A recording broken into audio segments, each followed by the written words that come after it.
Lo llamaron una conversación de transición. Sin línea de asunto, solo eso, como una amenaza pasivo-agresiva en forma de correo electrónico. Recibí la invitación de calendario a las 10:14 de la mañana para una charla a las 10:30 en Recursos Humanos. Sin aviso, sin contexto. Solo el tiempo suficiente para sentir como un hoyo comenzaba a arder en mi estómago. 9 años en esa empresa. 9. Y así era como iba a terminar todo. Entré en la caja de cristal que llaman sala de conferencias y vi toda la escena dispuesta como un funeral. ¿El mío? Sofía, de Recursos Humanos, ya estaba sentada, con una carpeta abierta y la voz temblándole un poco mientras leía directamente de un guión. Cada frase sonaba como si se estuviera ahogando con la jerga corporativa. Debido a una reestructuración organizativa, con efecto inmediato, le agradecemos sus contribuciones. A su izquierda, un tipo del departamento legal que no reconocí, simplemente de pie como una planta de interior en un traje. No dijo ni una palabra, solo parpadeó. Y allí estaba Ricardo, mi nuevo vicepresidente. Pelo engominado, reloj brillante, una mano en la pared como si estuviera posando para una maldita foto de retrato. Ni siquiera fingió parecer molesto, solo sonrió con aire de suficiencia. Ese pequeño y engreído giro en la comisura de su boca hizo que todo lo demás en la habitación desapareciera. Ni siquiera me ofrecieron una caja. Sin apretón de manos, sin contacto visual, solo un memorando impreso y una nota verbal de que la seguridad me escoltaría fuera en breve. No hablé, ni una sola palabra. Asentí como un buen soldadito, mantuve mi rostro inexpresivo y me levanté con una calma increíble. Dejé que pensaran que me estaba rindiendo. Mientras escuchas, dinos desde qué país nos estás viendo. Caminé directamente de regreso a mi oficina, pasando junto a personas que no me miraban a los ojos. Rodeé al tipo de tecnologías de la información que ya estaba medio metido debajo de mi escritorio arrancando cables. Mi correo electrónico había desaparecido, mi calendario estaba borrado, mi acceso a Slack fue revocado a mitad de camino. Se mueven rápido. Equipo reasignado, permisos retirados. Demonios, ni siquiera pude terminar mi café. Pero aquí está el detalle, se mueven tan rápido que olvidaron una cosa. Ese cajón inferior derecho de mi escritorio, todavía cerrado con llave. Dentro había una carpeta. Nunca preguntaron por un contrato de arrendamiento. Mi firma. Mi SDRL. Hace 3 años, en medio del pánico, saqué a esta empresa de un apuro con una jugada que apenas recordaban. Pero yo sí la recordaba. Guardé la documentación, los recibos, la titularidad. Así que, mientras me borraban del organigrama, olvidaron revisar la escritura. Recogí mi abrigo, deslicé la carpeta dentro y salí. No miré atrás. No tenía trabajo, ni acceso, ni correo electrónico, pero todavía tenía las llaves. No fui a casa de inmediato. Di un par de vueltas a la manzana, con las ventanillas bajadas y la carpeta en el asiento del copiloto como una bomba durmiente. Ese contrato de arrendamiento todavía estaba a mi nombre. 3 años atrás, estábamos a días de perder el antiguo espacio. El propietario nos quería fuera. El edificio se había vendido, sin prórroga. El departamento legal se demoró. Operaciones no se movió lo suficientemente rápido. Y teníamos quizás 72 horas para encontrar un nuevo hogar para todo el centro Santa Fe. Yo encontré el edificio. Lo visité un domingo y firmé el contrato de arrendamiento ese lunes. Pero aquí está la parte que olvidaron, lo firmé a través de mi sociedad personal, Inversiones del Pedregal, SDRL. No era un secreto. Les dije en ese momento, lo reasignaremos una vez que el departamento legal se recupere. Incluso puse en copia el maldito memorando, lo dejé por escrito. Simplemente nunca lo hicieron. ¿Por qué? Porque una vez que nos mudamos y todo estaba en funcionamiento, nadie quiso lidiar con el papeleo. Asumieron que se había gestionado. ¿Y Ricardo? Estaba demasiado ocupado presumiendo de cifras que no se había ganado y repartiendo sonrisas falsas como si fueran recuerdos de fiesta. Así que cuando me echaron ayer, asumieron que el edificio era suyo. Excepto que no lo era. Era mío, técnica, legal y contractualmente. Fui a casa, me serví una copa y esperé. Para cuando me desperté, mi teléfono ya estaba vibrando. Memo, de la seguridad del edificio, fue el primero en llamar. Oye, lamento molestarte. ¿Cambió algo en el sistema de acceso? Sí, dije. El edificio está cerrado. Sin acceso para inquilinos hasta nuevo aviso. Pausa. Entendido, dijo Memo. ¿Me quieres en el lugar? Sí. Colgó. Sin hacer preguntas. A Memo siempre le caí bien. Traté a su equipo como personas reales. La empresa los trataba como sombras. Agarré la carpeta de mi escritorio, la abrí en la página del contrato de arrendamiento y me quedé mirando mi firma. Mi nombre, mi SDRL, ahí mismo en tinta negra. Podían borrar mi perfil del directorio de personal todo lo que quisieran, pero no se dieron cuenta de que mi nombre todavía estaba grabado en la escritura. Justo después de las 7 de la mañana, comenzaron a llegar correos electrónicos.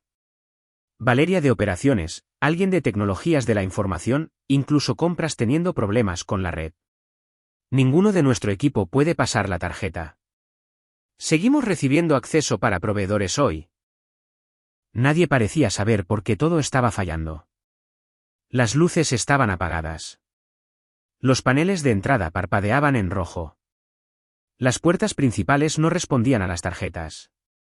El sistema de calefacción, ventilación y aire acondicionado estaba fuera de línea. Incluso escuché que el wifi se había caído. Eso me hizo reír. Los servidores estaban vinculados a contratos que yo firmé. No la empresa. Yo.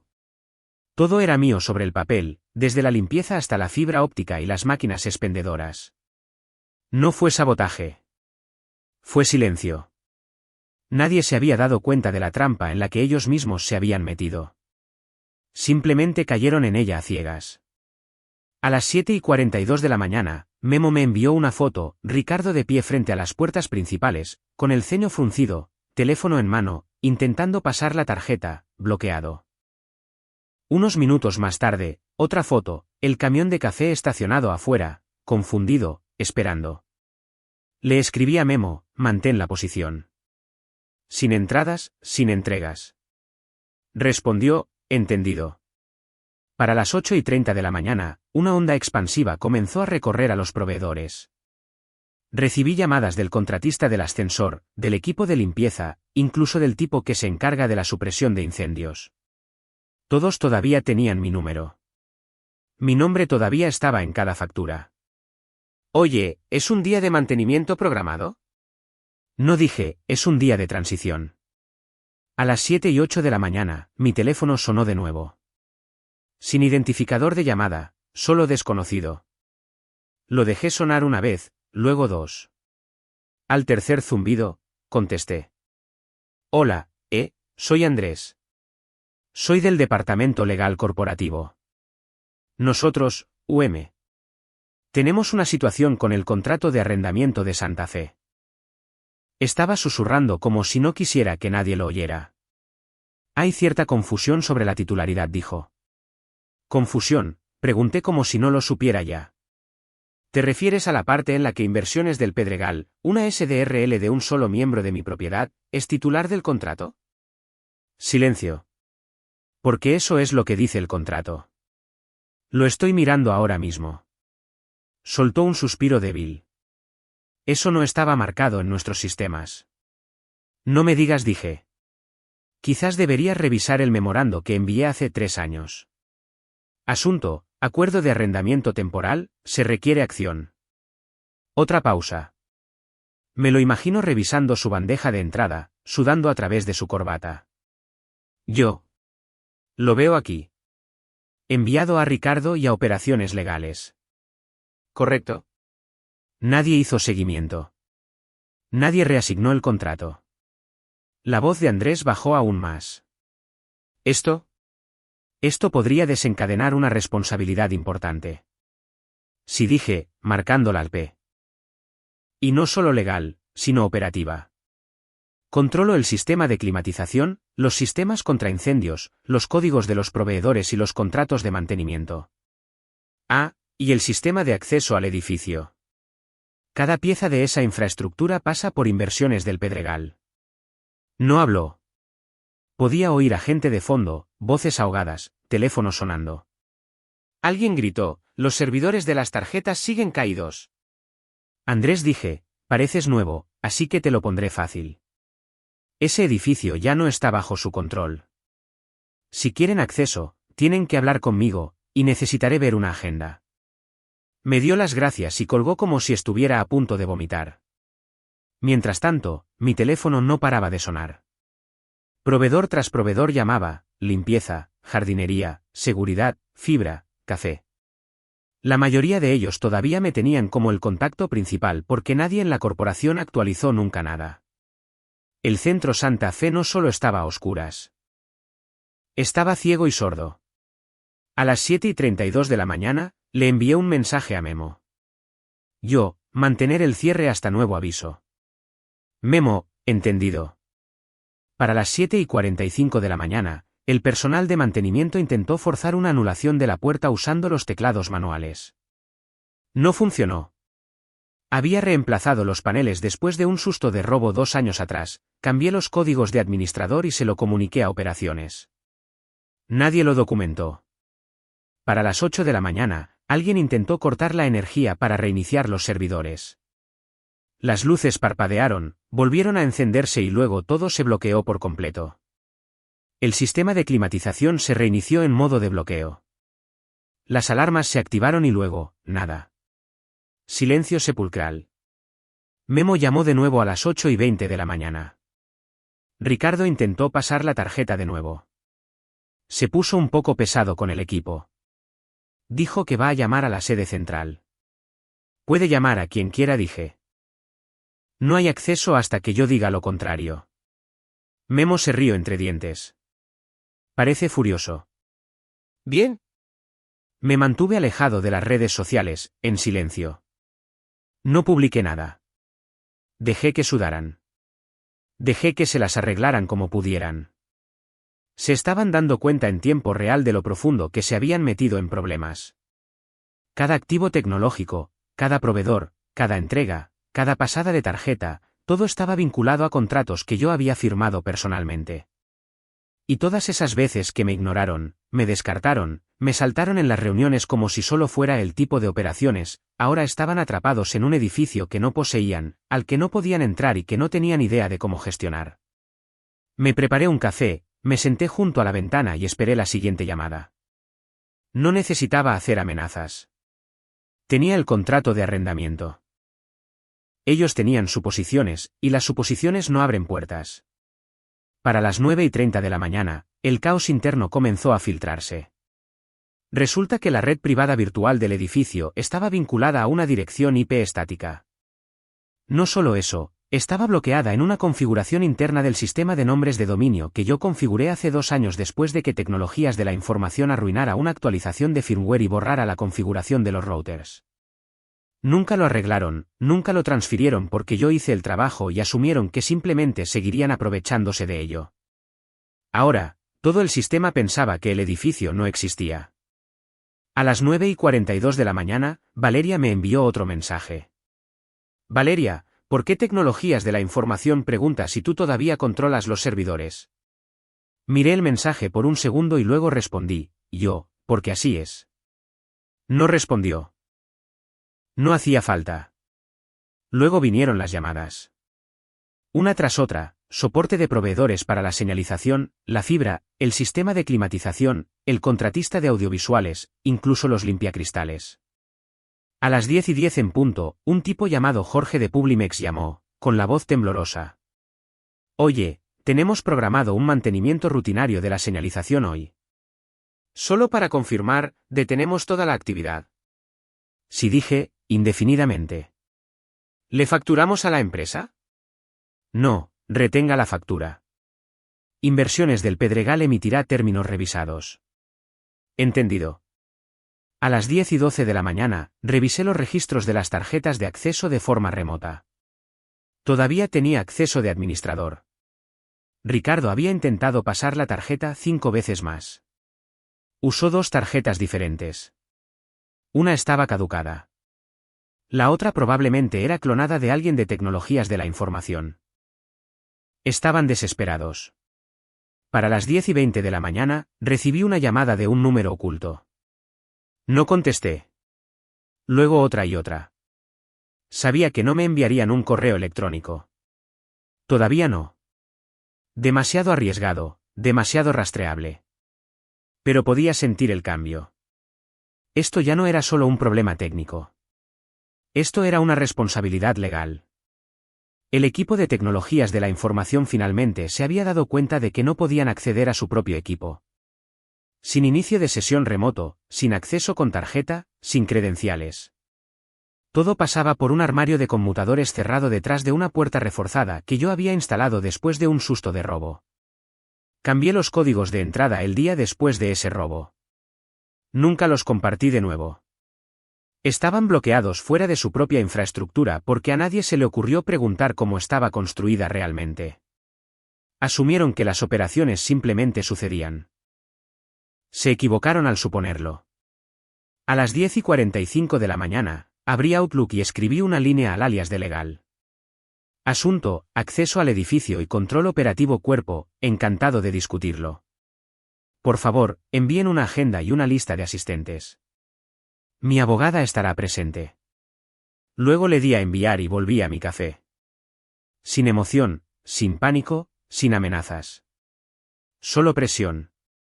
El correo electrónico llegó esa tarde.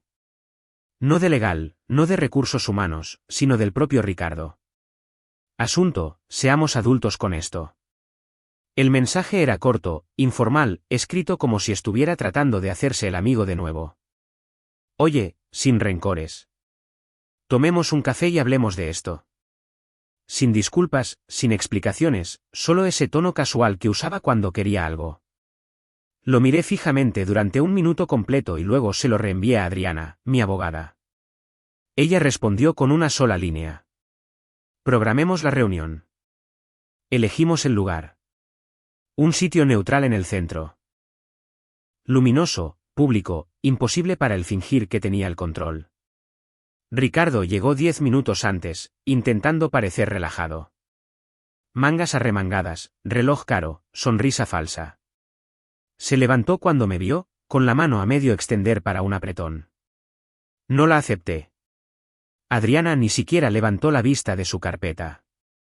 Aprecio que hayas venido, dijo, sacando una silla para sí mismo.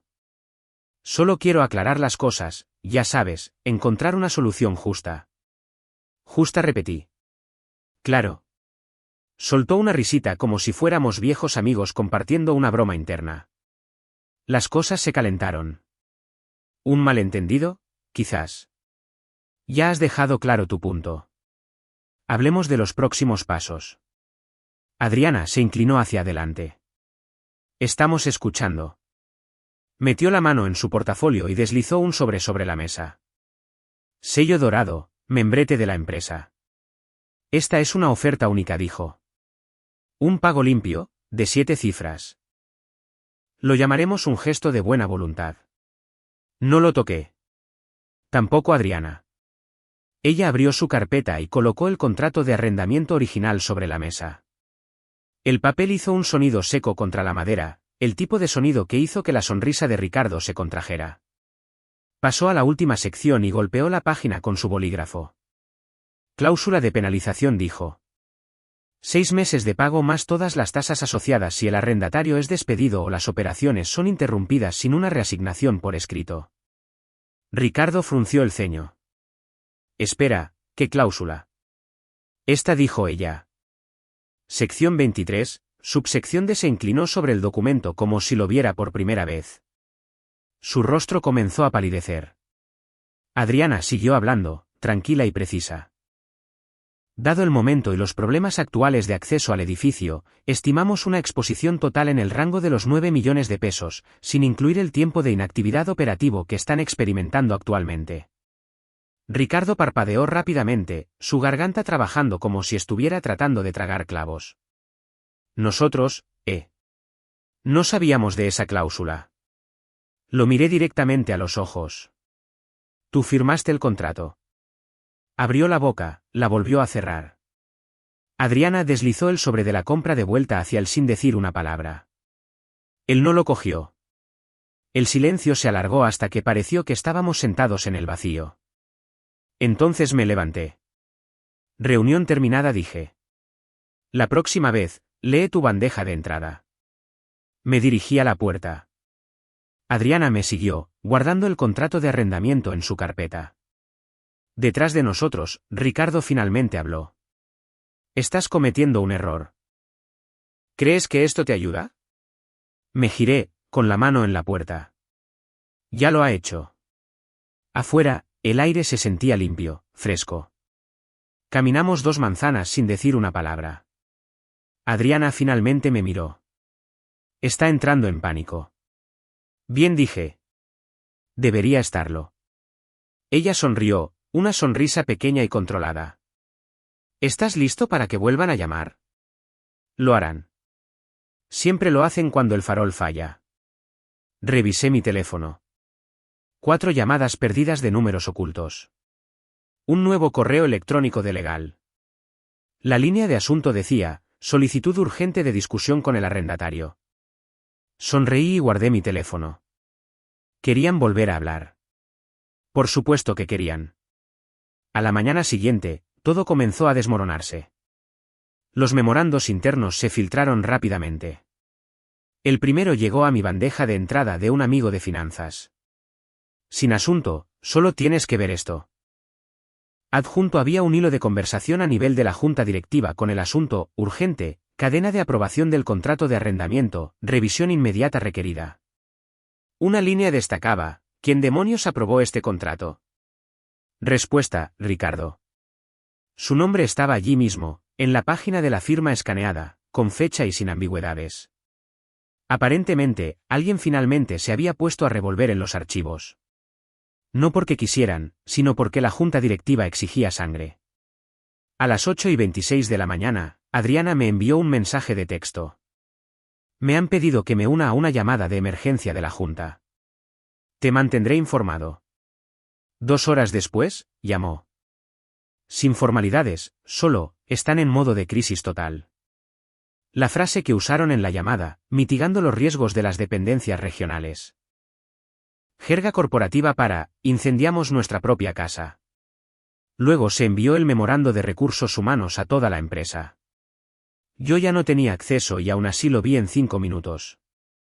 Una captura de pantalla de otro amigo, esta vez de operaciones. Con efecto inmediato, Ricardo T. se retira de todas sus funciones regionales en espera de una revisión interna. Traducción, lo sacrificaron tan rápido que sus tenis probablemente todavía estaban girando. Y justo después de ese memorando, recibí otro correo electrónico. Este de una vicepresidenta senior que nunca había conocido, de la que ni siquiera había oído hablar. Asunto, solicitud de discusión cuerpo, por favor, póngase en contacto conmigo a la mayor brevedad posible en relación con la estructura operativa y asuntos relacionados con el contrato de arrendamiento. Ahora querían hablar. Ahora estaban dispuestos a reconocer que existía. Adriana volvió a contactarme esa tarde. Les había enviado la cadena completa de correos electrónicos de hace 3 años, la que tenía el memorando original del contrato de arrendamiento, con copia a legal, con copia a operaciones, incluidas todas las respuestas automáticas de la cuenta de Ricardo.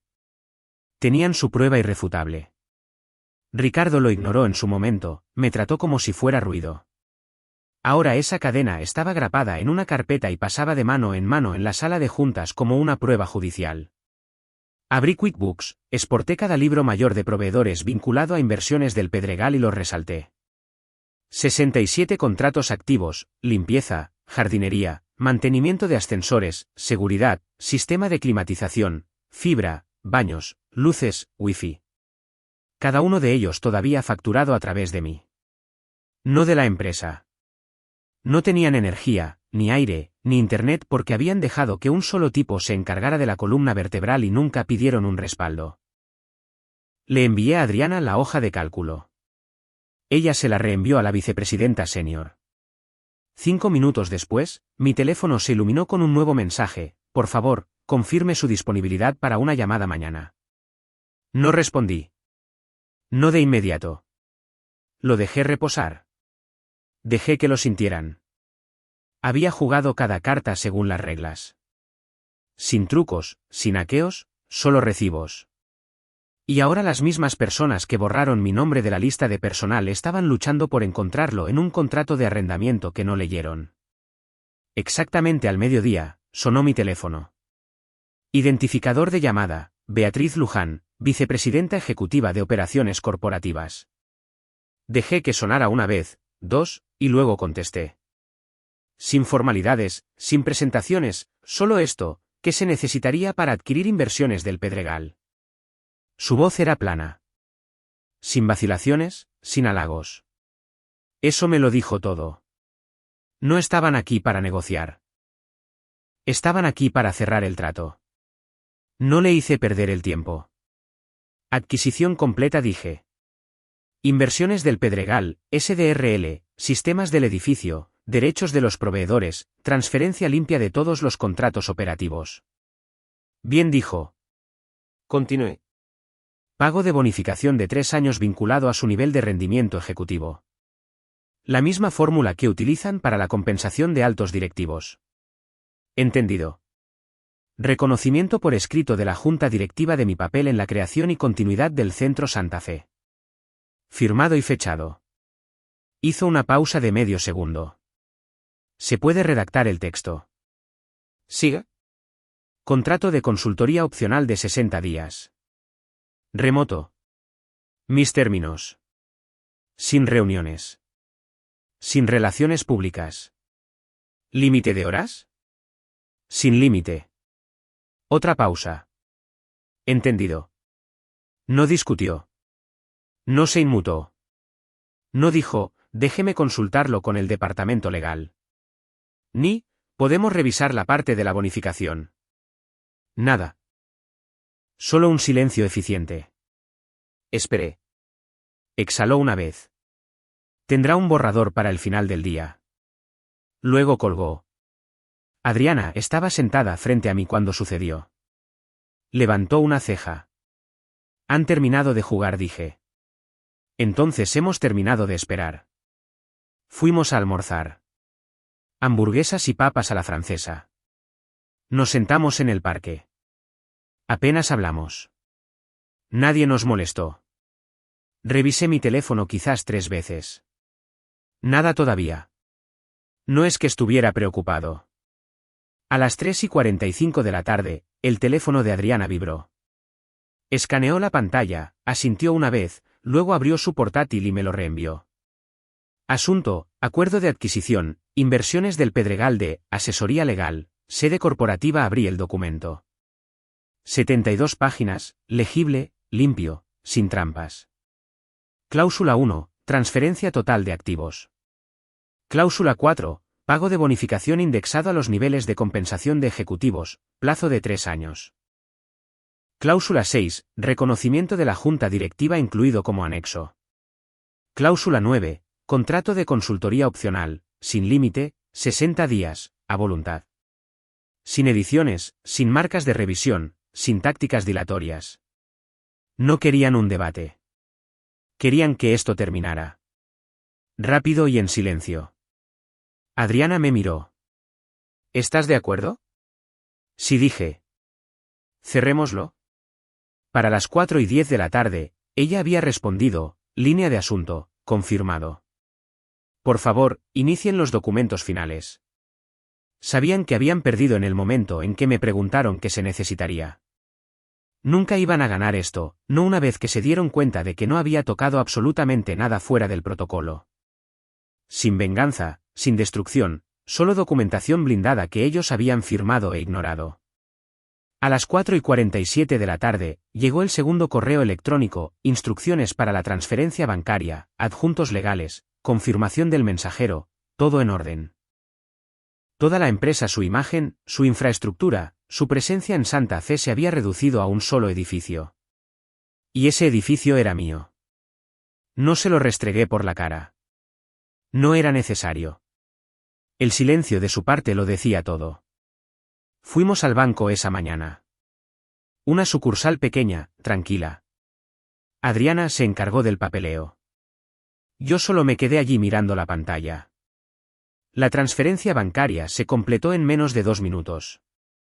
7 cifras, instantáneo, final.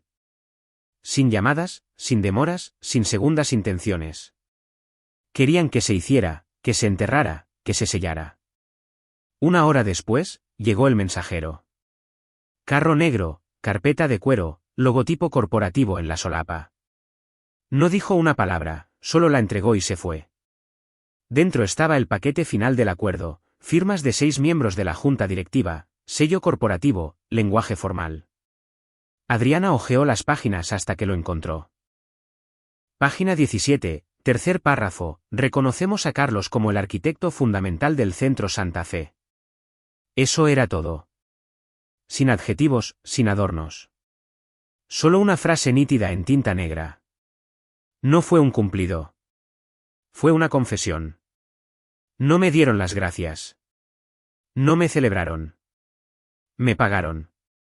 Salimos sin decir una palabra, con la carpeta bajo mi brazo como un recibo. En el camino de regreso, pasamos por delante del edificio. El Centro Santa Fe, reluciente como si nada hubiera pasado. Banderas nuevas, señalización fresca, luces encendidas, el estacionamiento lleno de nuevo.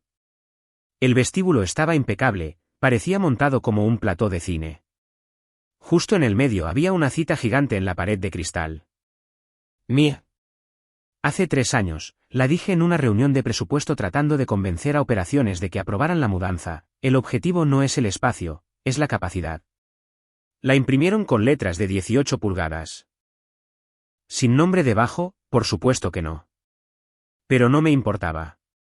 No necesitaba el reconocimiento. No heredaron mi legado, lo compraron. Y no solo las palabras. Las cerraduras, las luces, los servidores, los sistemas, todo. Pagaron por lo que intentaron borrar, con intereses.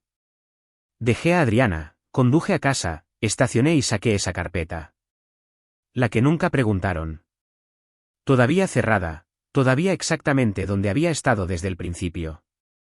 La abrí. Vacía ahora. Solo una placa con un nombre, algo de polvo y el sobreoriginal que había usado para guardar el contrato de arrendamiento. Eso fue todo lo que se necesitó. No fue venganza, ni ira, solo influencia y un poco de paciencia. ¿Qué habrían hecho ustedes si estuvieran en mi posición? ¿Habrían aceptado la compra o habrían dejado que la empresa ardiera? Dejen su respuesta en los comentarios, y no olviden dar me gusta y suscribirse para más historias como esta.